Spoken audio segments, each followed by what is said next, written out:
प्यारे दोस्तों, बहुत-बहुत स्वागत है आपका अपने चैनल यूजीसी नेट साइंस दर्पण में।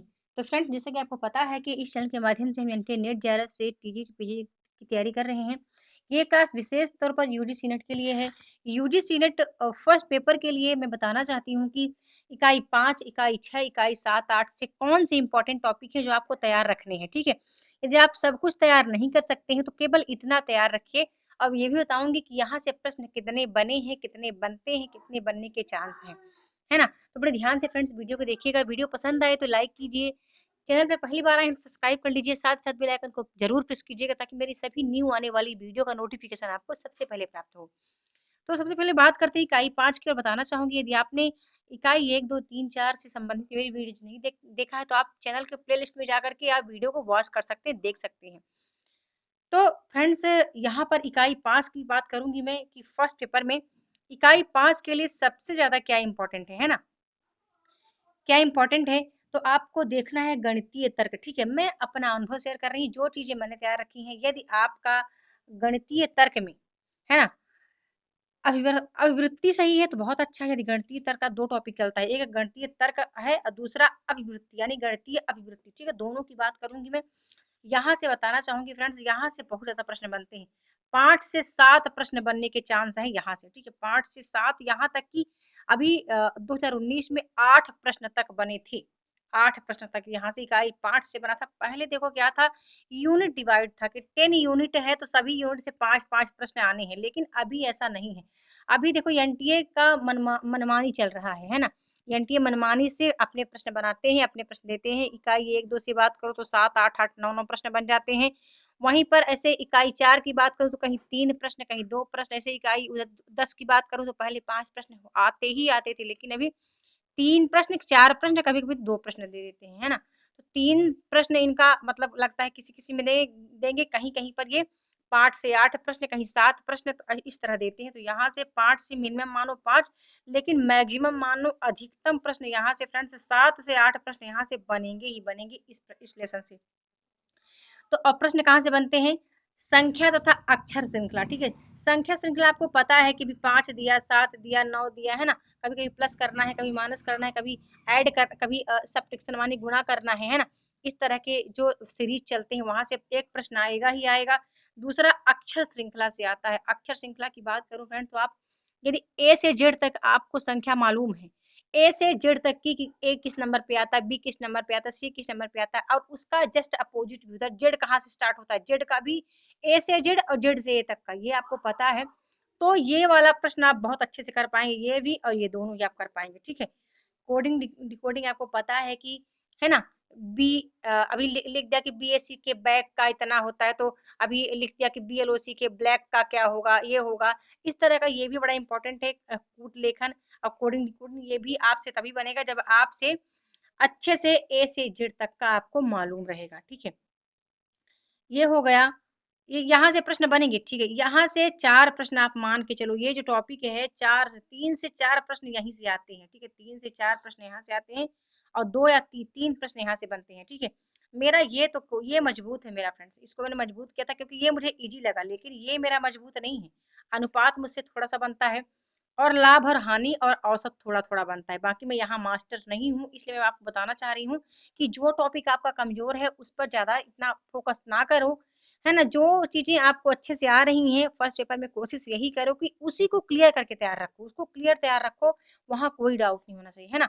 फर्स्ट पेपर में ऐसा भी है कि सभी 100% तैयार नहीं करते हैं, जिस पर उनकी बहुत अच्छी कमांड होती है, वो उसी को तैयार करते हैं, ठीक है? तो यहाँ भी आपको देख लेना, यहाँ से प्रश्न बनते हैं, आप देख लेना कौन-सा टॉपिक आप तैयार कर सकते हैं इन दोनों में, ठीक है? ये हो गया इकाई 5 का। अब बात करती हूँ इकाई 6, इकाई 6 आपके लिए सबसे इम्पोर्टेंट है, ठीक है? इकाई 1, इकाई 2, इकाई 6 बड़ा इम्पोर्टेंट है, पूछो क्यों?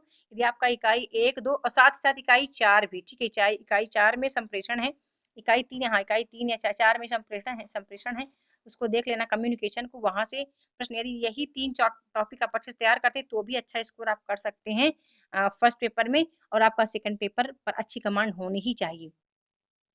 तो ये चीज़ें बात करती हूँ इकाई 6 की, इकाई 6 के इम्पोर्टेंट तर्कों की समझ, यहाँ से प्रश्न बनते हैं। सादृश्यता परीक्षण पहले आता था लेकिन अभी बहुत कम आता है, ठीक है, आता था पहले, लेकिन यहाँ से बहुत कुछ मैंने काटा है ना, बहुत सारी चीजें मैंने काट दी हैं, ठीक है, बहुत मतलब शॉर्टली मैंने लिया है जहाँ से प्रश्न बनता है। टॉपिक काफी बड़ा है इसका, लॉजिकल रीजनिंग का, लेकिन काफी चीजें मैंने कट किया है, इंपॉर्टेंट के लिया है। विश्लेषणात्मक तर्क से प्रश्न पहले बहुत ज्यादा बनते थे, न्याय निगमन से अभी भी प्रश्न बनता है, ठीक है, न्याय निगमन से अभी भी प्रश्न बनता है, ठीक है। अब आप सबसे ज्यादा इंपॉर्टेंट ये देखो कि भारतीय तर्कशास्त्र ज्ञान से प्रश्न बहुत अच्छे बनते हैं और बनते ही 4 प्रश्न मान लो यहीं से बनेंगे, 3 से 4 प्रश्न फ्रेंड्स इसी टॉपिक से बनता है, 3 से 4 प्रश्न आप मान के चलो यहाँ से बनता है। तो एक चीज आपको याद रखना है, ये प्रमाण है ना, प्रमाण जो है, अब ये प्रत्यक्ष प्रमाण एक है, ठीक है, प्रमाण एक टॉपिक है जहां से प्रत्यक्ष प्रमाण, अनुमान प्रमाण, उपमान प्रमाण, शब्द प्रमाण, अर्थापत्ति, अनुपलब्धि, ये टॉपिक है, बड़े इंपॉर्टेंट है आपकी परीक्षा की दृष्टि से, यहाँ से प्रश्न बनते ही हैं, ठीक है, प्रश्न बनते इसको देख लेना, थोड़ा सा आप अच्छे से देख लेना इसको। तो मैंने बताया कि यहाँ से 5 से 7 या 8 प्रश्न यहाँ से बनते हैं, पूरे टॉपिक से 5 से 7 या 8 प्रश्न बनने के चांस रहते हैं। मान कर चलो कि अधिकतम 7 प्रश्न या फिर 5 से 6-7 के बीच में यहाँ से प्रश्न रहते हैं। तो ये देख लो कि आपके कितने नंबर की हो रहे हैं। आज का टॉपिक आप टिक कर लो, अपनी बुक उठा करके टिक कर लो, इकाई 5 से इकाई 6 इकाई 7 से कितने आप सही कर पाते हैं, कौन कौन सा टॉपिक आपका कंप्लीट है, ठीक है। इकाई 7 आपको पता है डीआई है, डीआई फ्रेंड्स आपका पता है 5 मार्क्स इसके मतलब 5 प्रश्न बनते ही बनते हैं। तो इसमें आप जितना आप इसको आप पीवाईक्यू कुछ नहीं सॉल्व करना है, केवल पीवाईक्यू आप 2012 से लेकर के 20 तक के सॉल्व कर पाते हैं तो भी यहाँ पर अच्छा आप कर पाएंगे, ठीक है। अब बात करते हैं इकाई 8 का। इकाई 8 भी आपके लिए इम्पोर्टेंट है ना, आईसीटी आपके लिए इम्पोर्टेंट है, क्योंकि आईसीटी आपको पता है भी अभी आज डिजिटल का जमाना ही है फ्रेंड्स, है ना, डिजिटलीकरण हर जगह अपना क्षेत्र फैला रहा है, तो शिक्षा में तो उसकी बहुत बड़ी अहम भूमिका हो रही है। तो यहाँ पर बहुत इंपॉर्टेंट है, आपको पता है कि ये जो टॉपिक है संक्षिप्तता है ना, संक्षिप्त वाले शब्द बिल्कुल आते ही आते हैं, उसका आपको डिफिनेशन बताना रहता है कि इसका क्या है ना, एक एक शब्द को बड़े अच्छे से, यदि आपको कुछ लगता है कि नहीं है तो आप बताना, मैं इसका पीडीएफ आईसीटी वाले का पीडीएफ जो संक्षिप्तता को लेकर है मैं टेलीग्राम ग्रुप में शेयर कर दूंगी, है ना। संक्षिप्तता और शब्दावली से प्रश्न बनेंगे। इंटरनेट, इंटरनेट, ईमेल, श्रव्य दृश्य, दृश्य कॉन्फ्रेंसिंग और की मूल बातें आपको याद ही रखनी है, ठीक है। और ये इंपॉर्टेंट, ये तीनों बड़ा इंपॉर्टेंट है। ईमेल को पता है, ईमेल को लेकर कई बार क्वेश्चन बन रहे हैं अभी, है ना, क्योंकि आपको पता है कि कार्बन कॉपी है ना, बीसीसी है ना, इस तरह के प्रश्न इसके बने हैं 2018 या मतलब 2012 से ही देख लो आप, तो इस यहाँ से प्रश्न आपको मिलेंगे। इंटरनेट, इंटरनेट से प्रश्न बन ही रहते हैं। इम्पॉर्टेंट है उच्च शिक्षा में डिजिटल पहले, कौन कौन सी पहले हैं जो उच्च शिक्षा के लिए डिजिटलीकरण के साथ अपना वर्क कर रही हैं, ये भी आपके लिए बड़ा इंपॉर्टेंट है ना। तो फ्रेंड्स ये कुछ तथ्य हैं जो जिसका बताने का मैंने प्रयास किया है। यदि इतने आप तैयार करते हैं, अच्छा यहाँ से बता दूं प्रश्न कितने बनते हैं आईसीटी से, 3 से 4 प्रश्न, है ना, 3 से 4 प्रश्न आईसीटी से बनते हैं। 3 प्रश्न आप मान के चलो बन गए, पहले आपको पता है 5 प्रश्न बनते ही बनते थे, लेकिन 3 से 4 प्रश्न यहाँ से बनने के चांस हैं। तो अब आप अपनी कॉपी उठाओ, अपना किताब उठाओ, जो आपने नोट्स बनाए हैं यदि फर्स्ट पेपर के, मैं बता दूं फर्स्ट पेपर के लिए मैंने 2 नोट्स बनाए थे, जब मैंने पहली बार एग्जाम दिया तब भी मैंने बनाया, है ना, जब सीरियसली पहली बार एग्जाम दिया है ना तब भी बनाया, दूसरी बार एग्जाम दिया तब भी बनाया, ठीक है। मैंने जीरो से स्टार्ट किया था, जो चीजें मुझे आ रही थी ठीक है, नहीं आ रही थी तब भी मैंने दोबारा नोट्स बनाया। आप कहो तो मैं आपको मतलब ऐसे नोट्स दिखा सकती हूँ, है ना, दिखा सकती हूँ कि मतलब किस तरह मैंने अपने नोट्स बनाए, कौन कौन से टॉपिक।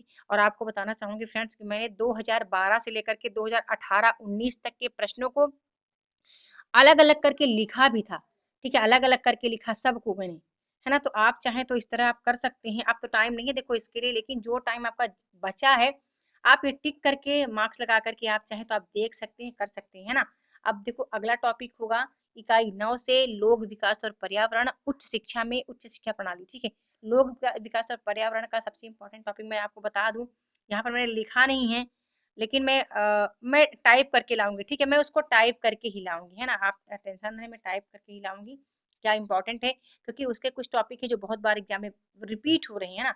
एक तो पॉल्यूशन को लेकर के है ना, दूसरा आपको पता है मॉन्ट्रियल प्रोटोकॉल, है ना, ये रियो समझौता, क्योटो प्रोटोकॉल, ये अंतरराष्ट्रीय जो संधि और समझौते हुए हैं उसको मैं लिख कर लाऊंगी, ठीक है। और उच्च शिक्षा प्रणाली को भी मैं लिख कर ही लाऊंगी, क्या है जो आपको अच्छे से याद रखना है ना। वीडियो पसंद आए तो लाइक करें, शेयर करें, सब्सक्राइब करें। और बताना चाहूंगी एक कमेंट आप जरूर किया करें, एक छोटा सा कमेंट किया करें, उससे मुझे बहुत उत्साह बढ़ता है कि आपको ये क्लास कैसी लग रही है। और आप चाहते हैं कि मैं अपना नोट्स दिखाऊं या मैं ये भी बताऊं कि पीवाईक्यू को आप किस तरह ठीक है, PYQ यदि आप सॉल्व कर रहे हैं, तो उसको आप लिख करके उसके चारों ऑप्शन भले आप ना लिखें, लेकिन उसका प्रश्न उत्तर आप ज़रूर लिखें। इससे क्या है आपको टॉपिक फ्रेंड्स याद रहेंगे, है ना? टॉपिक याद रहेंगे और यही जो मेरा अनुभव था वही मुझे फर्स्ट पेपर को मजबूत बनाता है। तो वीडियो आप पसंद आए तो बहुत अच्छा है। वीडियो के साथ बने रहने के लिए बहुत-बहुत धन्यवाद।